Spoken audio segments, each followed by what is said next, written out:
नमस्कार दोस्तों, आपका बैंगलोर यूनिवर्सिटी हिंदी चैनल में स्वागत है। आज हम ताजमहल निबंध पर चर्चा करेंगे, जो फर्स्ट सेमेस्टर बीसीए के पाठ्यक्रम का हिस्सा है। इसके महान लेखक भगवत शरण उपाध्याय हैं और यह निबंध गद्य निकास पुस्तक में शामिल है। चलिए इसे समझते हैं। ताजमहल निबंध का सारांश।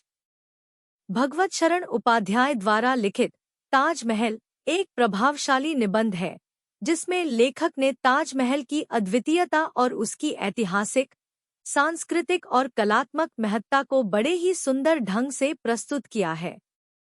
लेखक ताजमहल को मानव सभ्यता की एक अद्भुत उपलब्धि मानते हैं, जो सदियों बाद भी अपनी सुंदरता और भव्यता के कारण दुनिया भर के लोगों को आकर्षित करती है।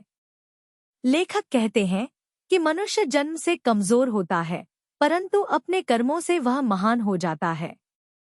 उसकी कृतियां, चाहे वह इमारत हो या कला, उसे अमर बना देती हैं। ताजमहल इसका एक उत्कृष्ट उदाहरण है। यह सफेद संगमरमर से बना अद्भुत मकबरा है, जो मुगल सम्राट शाहजहां ने अपनी प्रिय पत्नी मुमताज महल की याद में बनवाया था। ताजमहल की सादगी, उसकी शिल्पकला और उसमें छिपी प्रेम की भावना इसे दुनिया की सबसे सुंदर इमारतों में से एक बनाती हैं। इसकी 4 बुर्जियां जैसे आकाश को छूने की कोशिश करती हैं, और जब यमुना में इसका प्रतिबिंब दिखाई देता है, तो यह दृश्य और भी अद्वितीय हो जाता है। ताजमहल के निर्माण की प्रक्रिया भी बेहद दिलचस्प है। शाहजहां ने विभिन्न देशों से मॉडल मंगवाए, जिनमें से शिराज के उस्ताद ईसा का डिजाइन उन्हें सबसे अधिक पसंद आया।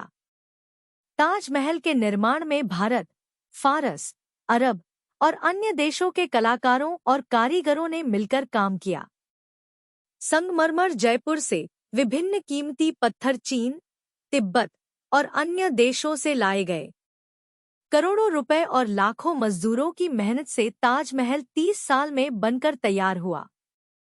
ताजमहल सिर्फ एक मकबरा नहीं है, यह भारतीय किसानों और मजदूरों की कड़ी मेहनत और कला का प्रतीक है। इसमें शाहजहां और मुमताज के प्रेम के साथ साथ भारत की सांस्कृतिक और ऐतिहासिक धरोहर भी झलकती है। लेखक इसे एक संगमरमर रूप में सपना कहते हैं, जो समय के साथ भी अमर बना रहेगा। ताजमहल एक ऐसा स्मारक है जो भारत की शिल्पकला और कारीगरी की ऊंचाइयों का प्रतीक है, और यह आज भी लोगों के दिलों में उसी तरह बसा हुआ है जैसे सदियों पहले था। 1 मार्क क्वेश्चंस एंड आंसर्स।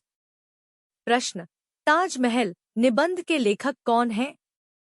उत्तर: भगवत शरण उपाध्याय। प्रश्न: ताजमहल किस सम्राट ने बनवाया था? उत्तर: शाहजहां।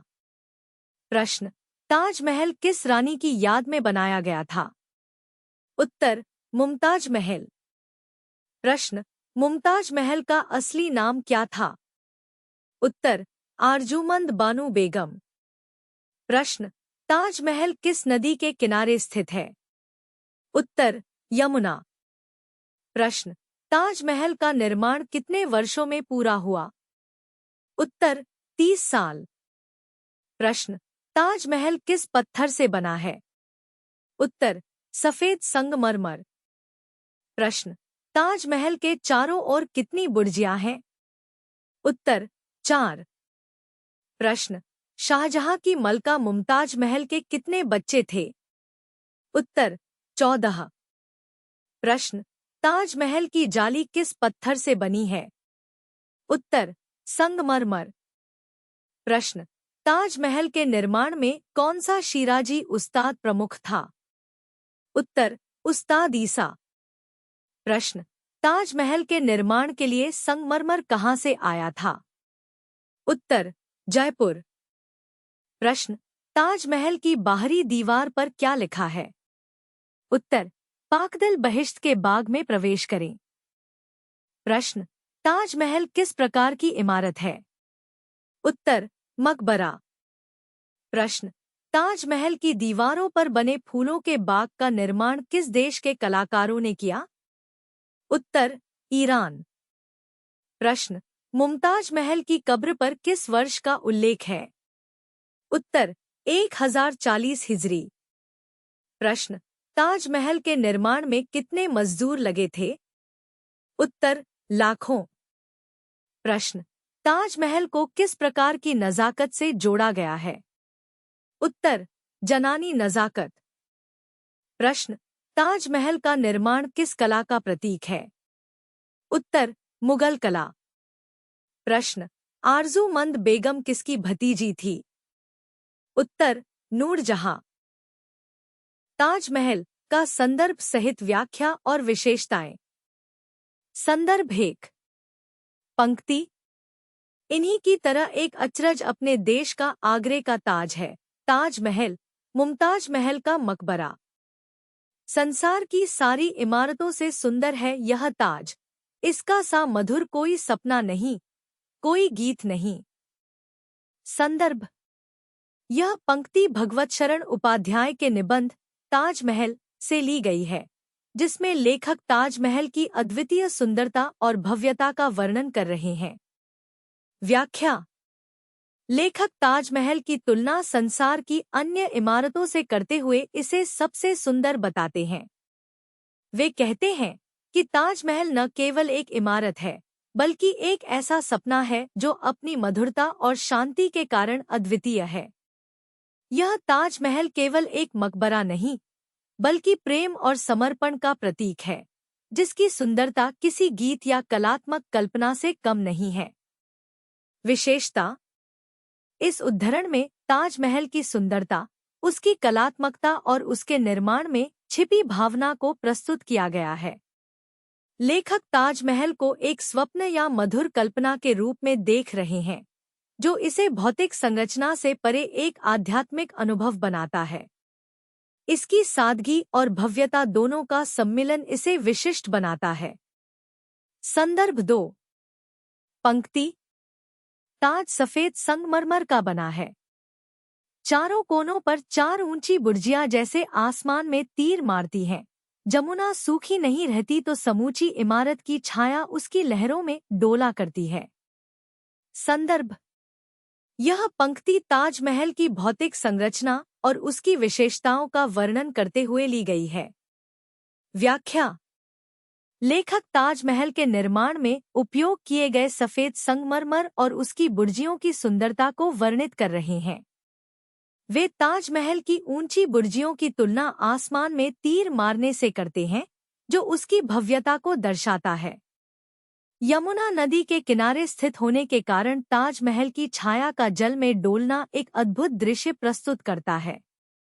विशेषता, इस उद्धरण में ताजमहल की भौतिक सुंदरता और उसकी स्थिति का वर्णन किया गया है। लेखक ने प्रकृति के साथ इमारत की सामंजस्यपूर्ण छवि को प्रस्तुत किया है, जो उसे और भी प्रभावी और लुभावनी बनाता है। संगमरमर और बुर्जिया यमुना की लहरों में पड़ती छाया के साथ इसे एक अद्वितीय वास्तुकला के रूप में प्रस्तुत करते हैं। संदर्भ 3। पंक्ति, ताज बनने का किस्सा भी गजब का है। शाहजहां ने इंजीनियरों से मॉडल मांगे। उस्ताद ईसा का शीराजी नमूना शाहजहां को जंच गया। उसकी सादगी ने उसे मोह लिया। संदर्भ, यह पंक्ति ताजमहल के निर्माण की प्रक्रिया और उसकी योजना के बारे में है। व्याख्या, लेखक यहाँ ताजमहल के निर्माण की कहानी का वर्णन कर रहे हैं। शाहजहां ने कई देशों से ताजमहल के मॉडल मंगवाए, लेकिन शिराज के उस्ताद ईसा का सादगीपूर्ण डिजाइन उन्हें सबसे ज्यादा भाया। इस डिजाइन की सादगी और आकर्षण ने शाहजहां को मंत्रमुग्ध कर दिया और ताजमहल का निर्माण उसी आधार पर किया गया। विशेषता, इस उद्धरण में ताजमहल के निर्माण की कहानी और उसकी सादगी का महत्व दिखाया गया है। लेखक ताजमहल की सादगी को उसकी सबसे बड़ी ताकत मानते हैं। यह न केवल उसकी शिल्पकला का प्रतीक है, बल्कि शाहजहां के अद्वितीय दृष्टिकोण को भी दर्शाता है, जो सादगी में ही सौंदर्य को देखता था। मुख्य पात्रों पर टिप्पणी। 1. शाहजहां। शाहजहां मुगल साम्राज्य के महान बादशाह अपने दौर के सबसे शानदार और धनी शासकों में गिने जाते थे। उनकी शासन कला और निर्माण के प्रति प्रेम ताजमहल जैसे अद्वितीय स्मारक से स्पष्ट होता है। निबंध में शाहजहां को एक संवेदनशील और प्रेममयी राजा के रूप में चित्रित किया गया है, जिन्होंने अपनी प्रिय पत्नी मुमताज महल की स्मृति में ताजमहल का निर्माण कराया। यह मकबरा उनके प्रेम, समर्पण और कला प्रेम का जीवंत उदाहरण है। ताजमहल का निर्माण शाहजहां की दूरदृष्टि, सौंदर्य बोध और कला प्रेम को दर्शाता है। वह केवल एक शासक नहीं थे, बल्कि एक ऐसे व्यक्ति थे जिन्होंने अपने व्यक्तिगत दुख और प्रेम को एक महान कृति के रूप में प्रस्तुत किया। विशेषताएं: कला और सौंदर्य के प्रति गहरा लगाव, प्रेम और समर्पण का प्रतीक, भव्य इमारतों के निर्माण का शौक। 2. मुमताज महल, आरजूमंद बानो बेगम। मुमताज महल, जिनका असली नाम आरजूमंद बानो बेगम था, शाहजहां की प्रिय पत्नी थी। उनकी मृत्यु ने शाहजहां को इतना गहरा आघात पहुंचाया कि उन्होंने उनकी याद में ताजमहल जैसी महान इमारत का निर्माण कराया। निबंध में मुमताज महल का उल्लेख उनकी खूबसूरती और शाहजहां के प्रति उनके प्रेम के संदर्भ में किया गया है। वह न केवल शाहजहां की पत्नी थी, बल्कि उनके 14 बच्चों की मां भी थी। मुमताज महल की मृत्यु के बाद उनके प्रति शाहजहां का भावनात्मक लगाव इस बात का प्रमाण है कि वह केवल एक रानी नहीं थी, बल्कि शाहजहां के जीवन का अभिन्न अंग थी। विशेषताएं: सौंदर्य और गरिमा की प्रतीक, शाहजहां के प्रति गहरा प्रेम, मुगल शाही परिवार की महत्वपूर्ण सदस्य। Thank you for watching. अगर आपको ऐसे चैप्टर्स के एक्सप्लेनेशंस पसंद आए तो प्लीज़ मेरे चैनल को लाइक और सब्सक्राइब ज़रूर करें। अपने फ्रेंड्स के साथ भी शेयर करें और हम मिलेंगे अगले चैप्टर एक्सप्लेनेशन में। सी यू नेक्स्ट टाइम।